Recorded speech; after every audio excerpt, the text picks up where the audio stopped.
and fascinating insight on BBC One. Chris, on today's episode of Newscast, we're going to be joined by Martin Lewis, the money-saving expert. Excellent. And he's just done a poll on social media about whether people think it's okay to re-gift. What's that? That is when you give somebody a present that was originally given to you as a present. Oh, that's definitely okay. Oh, I'm glad you said that, because here's your present. It's a copy of the Autumn Statement. Oh, you shouldn't have. That is lovely. And as it happens, because I carry it around everywhere I go at the moment, the Economic and Fiscal Outlook from the Office for Budget Responsibility. Re-gifting in action on this episode of Newscast. Newscast from the BBC.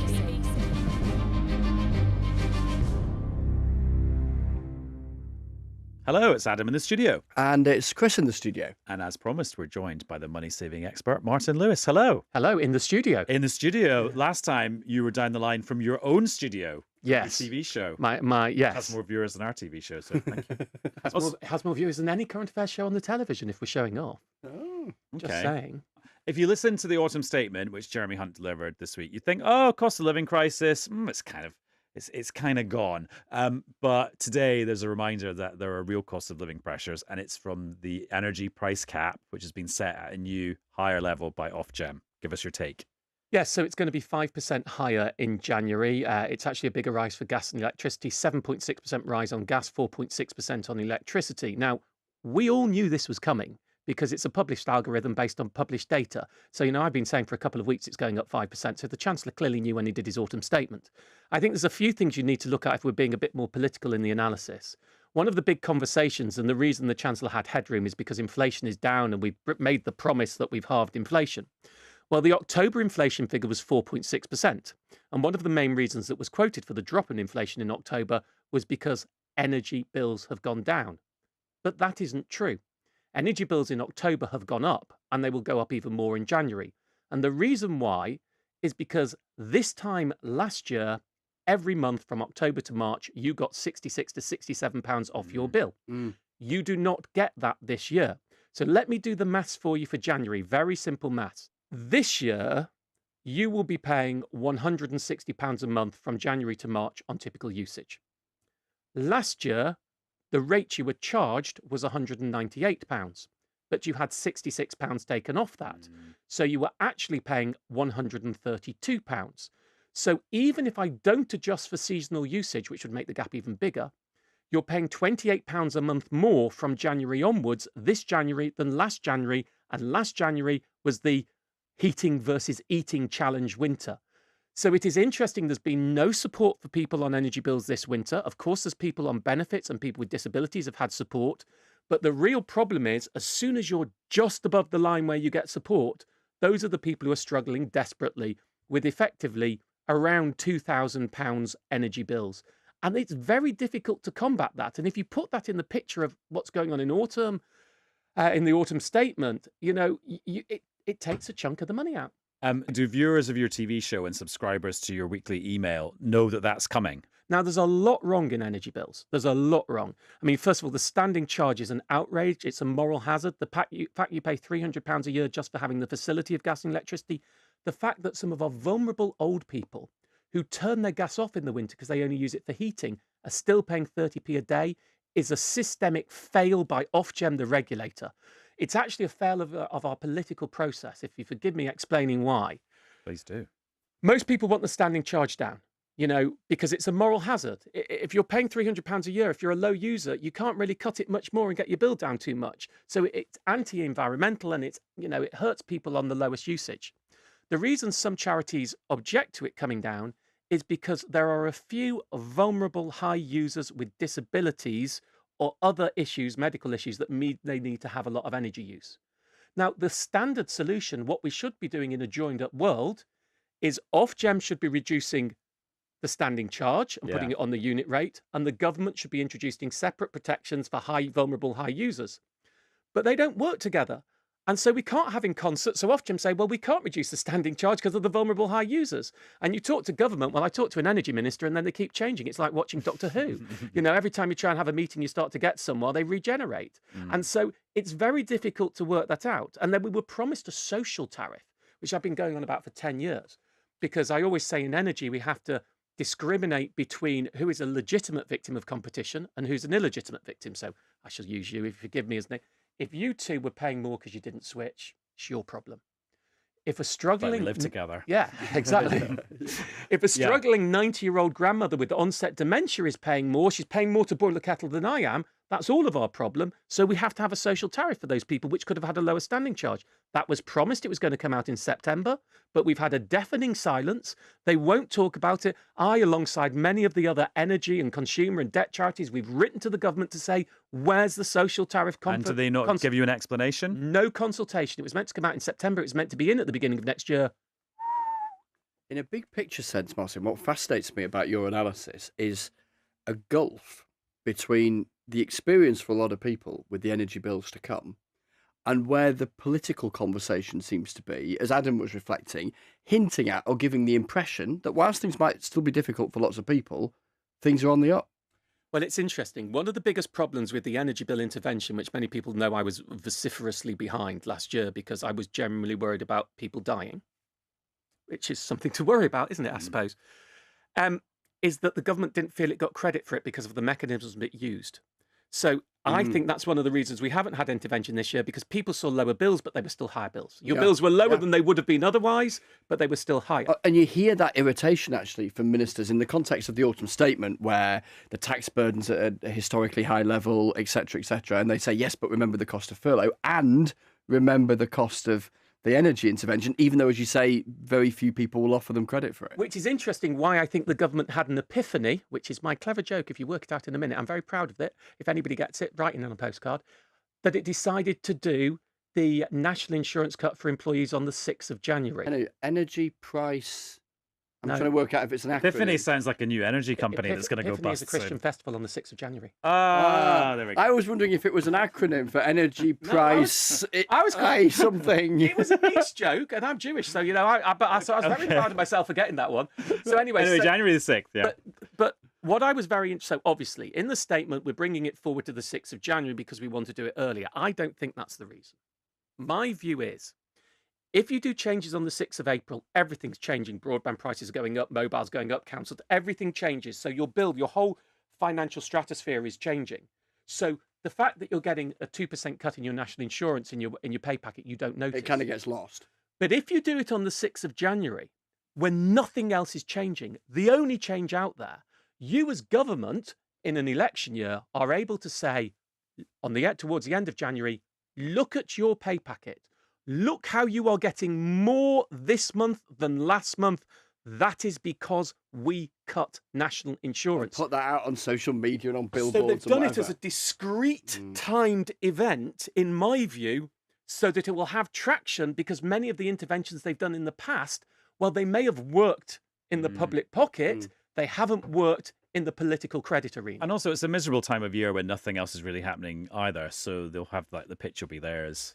So they'll get to announce it again. It's often the slow news period as well. I mean, nothing's a slow news period anymore, sadly. But it's so interesting that discretionary desire, understandably and rationally, politically from their perspective, to try and get the credit for it, as opposed to it being lost, as arguably the energy price intervention was, and almost that being a bigger justification, arguably, for them deciding to do it then, as opposed to the swirl that there's been of, does this mean the election's going to be an A, B, C or D date? I mean, to which the answer is, who knows? Whereas there's a definite political kind of cachet value to doing it. Last time you were on, I said, is there anything that's got cheaper? And the only thing you could think of that had got cheaper over the last year or so was mobile phone contracts, SIM cards. Is there anything else that's joined the mobile phone as becoming cheaper? Like a better deal? No, I can't really think of anything at the moment. I mean, we're in the inflation coming down period, so there will be things that for 3 months period are cheaper than not. I mean, of course, it's always amusing, the inflation coming down. Prices not going up as fast is how Wood describes it, which is what we need to say. And 4.6% is still going up pretty quickly. In reality, I think it's over 5% once you factor in that the energy things that we talked about earlier. No, mobile phone is the one place where we've seen real deflation, where if you want to get 100 gig mobile, I mean, I think I had one in my email the other day. It was 100 gigs unlimited minutes and text. I think it was equivalent of £6 a month. You know, I mean, it's just, I mean, and 3 years ago, you've been paying 20, 25 quid. And why is that happening? technologies, but just moving faster, and the market's competitive there. So, and people are continuing to be disloyal on the way that works. But I mean, we have big problems there. If you just want to talk mobile and broadband, I'm talking it's got cheaper for switchers and cheaper for people who move the market. Remember, all the telecoms companies have these above inflation rate rises, mid-contract rises that are baked in. They were 14 to 17% this year. I mean, that should, both for the public and for inflation, you have to ban mid-contract rises, or at least ban the above inflation mid-contract rises. Because that's not something you can renegotiate. It's not like when you leave a streaming service and they say, oh, please stay, we'll give you it cheaper. You're stuck there already. If you say, we are always going to raise prices mid-contract by 3% above inflation, well, that's by definition inflationary, because you're always going to rise prices above inflation. It is by definition factoring in inflation, and it goes in the basket. I mean, if I were the Chancellor, I would have knocked that one on the head ages ago. It would have both been popular, and it would have helped bring the inflation down much more quickly. The other thing, I'm just going to completely do volte-face because I know my time's nearly up, and I just want to do my biggest disappointment in the autumn statement. Yeah. Clearly, it will be something I have personally been campaigning on that didn't happen, which is the lifetime ISA. So you guys probably don't know about the lifetime ISA because you're too old. It's for 18 to 39. No, but I do love personal finance. Okay, good. So the lifetime ISA is a product that took over the Help to Buy ISA and promised a 25% increase if you save towards your first home and you use it for a deposit. So every grand you put in, you get $12.50. It was opened in 2017, and the Help to Buy ISA was closed for new entrants, so you can still have one. And then there was a limit that said you have to buy a property that costs under £450,000. That has not been uprated since 2017. And house prices have gone up over 30% in that time. 26 of the 32 London boroughs now have an average first-time buyer property above £450,000, as do other urban areas, as do many places in the southeast. Now, here's the problem. You max it out for 4 years, for 5 years, you've got 20 grand in. You get your bonus, we'll make you do the 25% on top of 20 grand is? Oh, no, don't make me do that. Okay, all right. I'll do it for you. 25,000. Yeah. Okay, good. So you've now got 25,000 in. That's if you use it as a first-time property that's ineligible. But if you want to take the money out to use on a property, let's say that's 480 grand. Because inflation has pushed it by, and even though you were saving for that house in the first place or a similar house to that you can't now, you pay a 25% penalty. 25% off 25,000 is 18,750. So you owe down. You've lost £1,250. And I wrote to the Chancellor and did a campaign that said, look, if you reduce the penalty to 20%, which is what they did in the pandemic, you put 20 grand in, you get 20 grand out. You don't get the bonus, but you don't get a penalty. And do we know how many people have been affected by that? We think it's in the tens of thousands, and some people are leaving the money in until they're age 60, and people are very disappointed. So we had all this big thing that we were going to get these schemes to get people on the property ladder. Some of that worried me because I think it would have been inflationary and self-defeating. But surely we fix the scheme that's in place. And we are penalising 18. I mean, what political sense is this? The government has missold a product that people have put money in, first-time buyers, which is a crucial part of the electorate. And not only is it not giving them the bonus, which I get, legitimate, that's fair. It's fining them on 20 grand, £1,250 the state gets off these young people when they buy their first home. And I don't understand why he hasn't changed it. It's a rounding error to, the amount. We're talking single-digit millions, which in public finances is nothing. It's gardening. And it's not been changed. Two things. I think the government would deny that it's missold because they would have said, well, the product was sold on certain terms. Morally missold. And it's just circumstances changed after they'd sold the They product. would deny that. And second of all, I'm just wondering if you put what you just said there with the thing about mid-contract above inflation increases on things like mobile phones. Imagine you've got another fiscal statement coming up just before an election, and actually the economy hasn't grown very much, and there's not a lot of spare money around. You spent your spare headroom on tax cuts in the last autumn statement that you did. What do you have to do? You have to do very consumery things that don't cost the government very much money, but make you look like you're on telling me I'm people's going to be side. spending some time in Downing Street and be called in for some meetings, are you? Yeah, because they might have run out of ideas by next spring for the final budget before the election. Well, Chancellor, if you have and you're watching, my team and I have a very, very, very long list. We'd be delighted to talk to you about it. As he sips from his newscast mug. Martin, thank you very much. For having me. Cheers, Martin.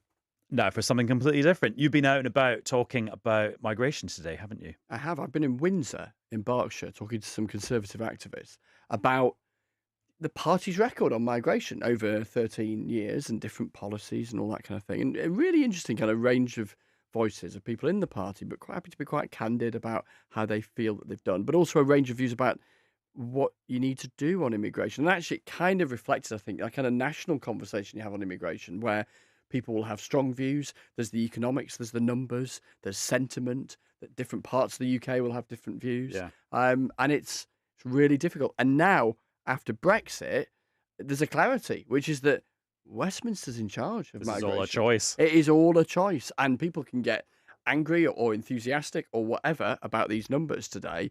But the government, this one and future ones, can decide what it wants to do and then have to kind of own the consequences. And the reason you were doing that reporting is the Office for National Statistics did an update on the net migration figures. And net migration is the total number of people who came to the UK for work or study minus the number of people who left. So kind of like the growth in the population because of migration. The ONS revised up their previous estimate for the number for net migration for the whole of 2022 up to 745,000, which is a lot more than people had expected it to be. And then their latest figures for the 12 months up to June 2023 is 672,000, which suggests that net migration is slowing and coming down a little bit from where it was, but only by a little bit. And also these numbers are all still quite provisional. Anyway, Chris, while you were out pounding the mean streets of Windsor, I was chatting to the Shadow Home Secretary, Yvette Cooper. Have a little listen to what she had to say. Yvette, hello. Nice to see you. Right. So give me just what was your gut reaction when you saw these numbers on Thursday morning? In just a couple of words, gut reaction. So look, these figures are now 3 times higher than at the last election when the Conservatives promised to reduce them. So this is a pretty big sign of failure, but it's failure on the economy, failure on the immigration system, failure on the asylum system as well, because at the heart of it, as soon as you look in the detail, there's a 65% increase in migration for work in the space of a year. And there's a more than 100% increase in health and social care visas. So what it reflects is 13 years of Conservative failure on training, on tackling skills shortages, and having a proper system to link immigration and training, immigration and the economy. It's not just that this is the number of immigrants our economy needs, and that's just almost like a law of nature. Well, why has there been such a big increase? Why are we seeing such a significant increase? And what it reflects is failure on training and failure on skills. There are other areas, something that we have called for, that Labour's called for a lot, is to get rid of the 20% discount, wage discount on overseas recruitment. So if you recruit from overseas for a shortage occupation, and there's a huge number of shortage occupations now, you can pay somebody 20% less than the going rate. Well, that's not fair. It's also an incentive for employers to recruit from overseas rather than tackle training issues or skills shortages or pay people fairly here in the UK. So we should get rid of that 20% wage discount, make the system fair, and also properly support training here in the UK. So year one of a Labour government, you would put that salary threshold up so that you had to Get be rid of that earning discount. more to, right, okay. Yeah. And that would go up every year with inflation? So it's a discount built in, so you just get rid of it, Right, okay. and because it's an encouragement to undercut, to pay people unfairly, and also not to tackle training and recruitment and skills shortages in the UK. So just to drill into some of the other things that are driving the figures. So yeah, you mentioned it's a lot of people coming to work in the NHS, but it's a lot of people coming to the work in the NHS and bringing their dependents with them. So spouses or children or people that they're caring for. Should that be tightened up? Because that's already been tightened up when it comes to some forms of students, isn't it? Yeah, we supported the changes that the government made on students. We'll look at what the government comes forward with. There's been some rumours that they were looking at this. But in the end, the core thing is, what are you going to do about the skills shortages? That's really what we should be doing. So Labour's been calling for a long time for extra training, for medical training. And instead, we've had medical training places too often being cut rather than increased when we needed them to be. and also on social care. So there's a really big increase in the social care visas. That's gone from about 3,000 to over 100,000. And again, there you've got an area where the government actually cut the budget, halved the budget for recruitment and training for social care here in the UK.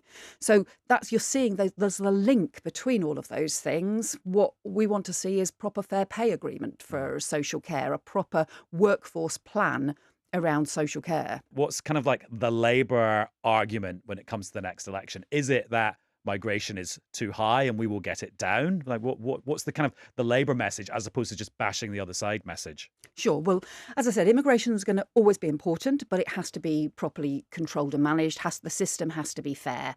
When it comes to the issues around the work and employment, again, we're always going to need international talent, but it shouldn't be an alternative to investing in the skills, the training and the productivity that we need here in the UK. And at the moment, it is being treated as an alternative.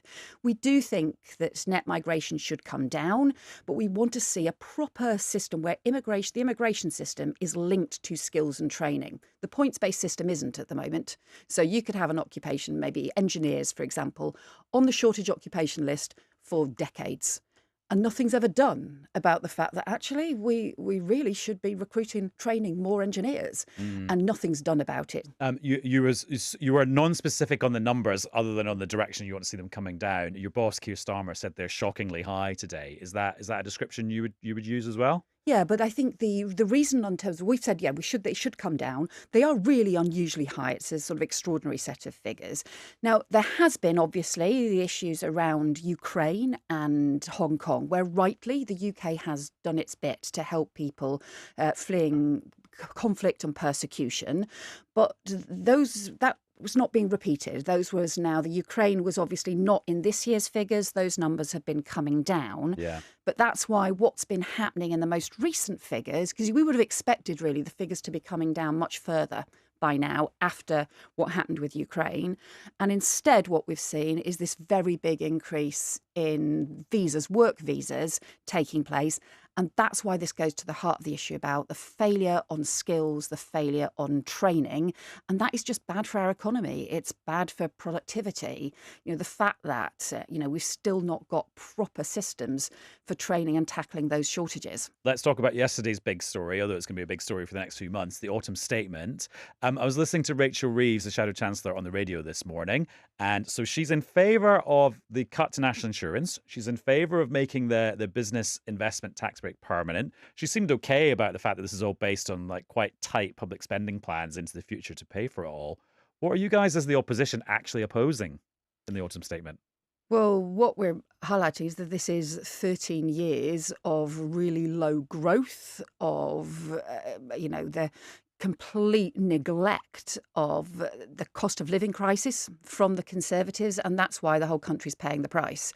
That's why we've seen living standards drop, shockingly set to drop further and drop across this Parliament. People worse off because you've got taxes rising because growth is so low. So the thing that Rachel has been saying time and again is we have got to get much stronger growth in our economy. I mean, it sounds like a bit of a kind of nerdy spreadsheety point, all this stuff about the squeeze on public spending in the next few years. But I mean, in an ideal world for you, you're going to be running a government department in like 18 months' time, which will have a budget. 2 years or 3 years after that, that budget might be really, really, really squeezed if Rachel Reeves sticks to these spending plans. You're not worried that you as a cabinet minister, you'll have no money as a result of this autumn statement? Well, it's certainly true that the damage the Conservatives have done to the economy is also damage to our public services, damage to our public finances, as well as hitting the cost of living too. That's why we've been looking very clearly at what are the issues around value for money, making sure that every penny is well spent. So to give you two examples from within Home Office issues. So we have identified, based on some work the Police Foundation did, a whole series of areas where you could make major savings through a police efficiency programme around shared procurement, around shared services that would allow us to fund 13,000 more police and PCSOs in neighbourhood teams across the country. And we've been cautious in our assumptions, but we've done that based on evidence. Second area is those asylum hotels I was talking about. That is costing now the taxpayer around £3 billion a year. We would put investment into the caseworkers and new returns unit, fast track systems, but even then, that still save you more than £2 billion for the taxpayer by clearing that backlog, getting people out of the asylum hotels would save you considerably more than that. So, there are areas where the government is wasting money because they've not got a grip and they're spending their whole time fighting each other in this really chaotic way. Actually just having a real common sense approach and getting that grip will help us save money as well as improve public services. Now, one of the spin-off stories from the autumn statement involves some bad language or allegations of bad language. And this is where we have to get a bit sweary, unfortunately. But that's what reporting the news involves these days in that bear pit that's the House of Commons. So actually happened just before Jeremy Hunt did his speech. And it was during Prime Minister's questions. And the Labour MP for Stockton North, Alex Cunningham, was speaking. And if you listen, you can maybe hear the Home Secretary James Cleverly saying something from the Green benches. Alex Cunningham. Thank you very much, Mr. Speaker. Yeah. Why are 34% of children in my constituency living in poverty? Prime Minister. Mr. Speaker. Okay, so the plot thickens. So Labour then said, he said that Stockton is a shithole. Oh, I'm so embarrassed saying that on national television. But anyway, that's what he said.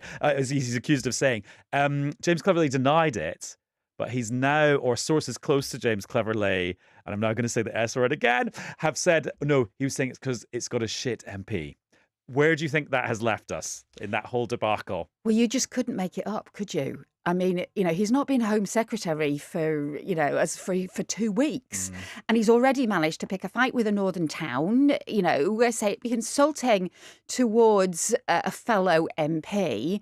And bear in mind as well, it's like this comes so soon after, he has been unable to deny that he also called his own Rwanda policy that he's now supposed to be defending, called that batshit. Apologies. I'm so glad you said it. I was wondering, is she going to go there? She did. So you just, you've got, put aside the fact that we seem to have a Home Secretary who seems to, have a bit of a thing about excrement. There is just, this is level of chaos. And we've reached the point where, totally disrespectful. It was obviously the What point. Do you think he should apologise publicly in the Commons? Look, he's going to have to respond to Alex Cunningham. He's going to have to address that. And you can't just do that through sources and briefings and so on. Can you promise me that you've never said a rude word under your breath in the House of Commons in the heat of the moment? Just going, oh, shit. Well, I can't. I can't. I can't promise not to have said words. I can definitely promise I have not said anything abusive about a town across the country. Okay, so you may have said a swear word in the Commons under your breath, but you've never said it you've never deployed it in this way. Never deployed it in that way. Politics is a heated business, so we should, and it gets pretty rowdy in there, doesn't it? So it's understandable why somebody might maybe swear. But it's like you're not to say that with just. I mean, the trouble is, it adds to this sense that they're all over the place at the moment. I mean, we've seen them fighting with each other, arguing with each other about different things, and it's And I'm sure under a Labour government, everyone would agree all the time. Anyway, we shall see. Yvette, thank you very much. Good to talk to you. Yvette Cooper, the Shadow Home Secretary. Is Westminster a very sweary place? More sweary than others? It is pretty sweary, I think, but is that more sweary than anywhere else? You say, I don't mind other people swearing, but I don't like swearing myself. Oh. So I know I don't. I don't. I sort of tick myself off. Yeah, you think chuffing eck is swearing. I do. I like old-fashioned blimeys and crikeys and chuffs. Do you? I hadn't noticed over the last 20 years of doing this. Right, crikey, that's the end of another episode of Newscast. Thanks for watching and listening. We'll be back with another one very soon. Blimey. Bye. Newscast from the BBC.